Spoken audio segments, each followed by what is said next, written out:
Hello everyone, দিনটা শুরু হয়েছিল একরাশ আনন্দ আর অনেক ছোট ছোট স্পেশাল মুহূর্ত নিয়ে। এখানটায় আমি ছেলেকে স্নান ধান করিয়ে রেডি করে নিয়েছিলাম, কারণ সেদিন ছিল ওর বার্থডে।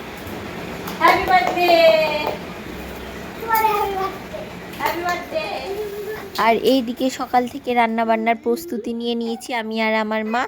আমি রান্না করব ফ্রাইড রাইসটা আর আমার মা করবে মাটনটা।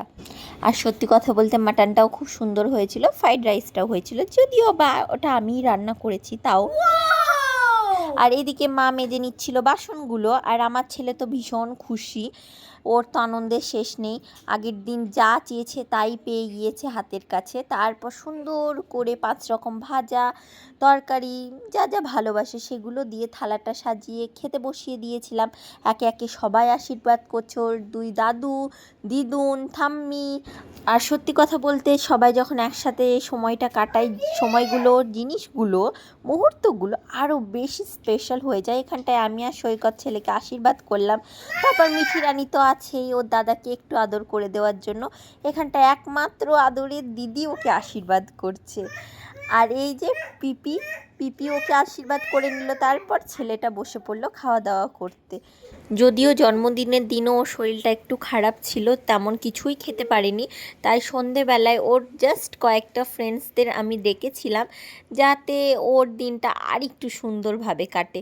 সেদিন ওর টিউশনও ছিল, তো 1 ঘন্টা টিউশন পড়ার পর ওর সমস্ত ফ্রেন্ডরা মিলে বসে গিয়েছিল সন্ধেবেলায় চাউমিন খেতে।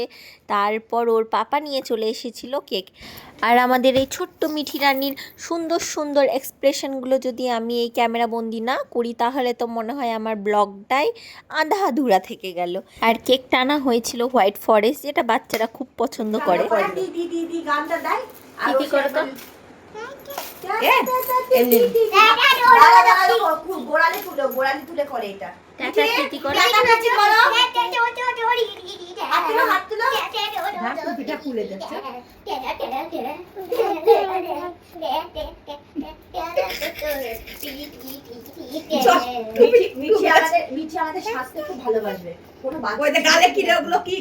গালে ঝুলি মেখে বসে আছে কোথা থেকে।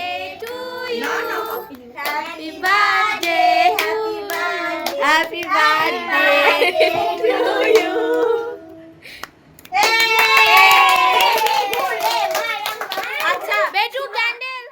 ছোট্ট করে সেলিব্রেশন করার পর বাচ্চাগুলোকে দিয়ে দিয়েছিলাম খেতে। এখানটায় ওরা গান চালিয়ে খুব সুন্দরভাবে নাচ গান করছিল। এইভাবেই সারা দিনটা কেটে গিয়েছিল ভীষণ আনন্দের সঙ্গে। আমার এই ছোট্ট ভিডিওটা তোমাদের কেমন লাগলো অবশ্যই জানাবে। দেখাবে নেক্সট আরও একটা ভিডিও।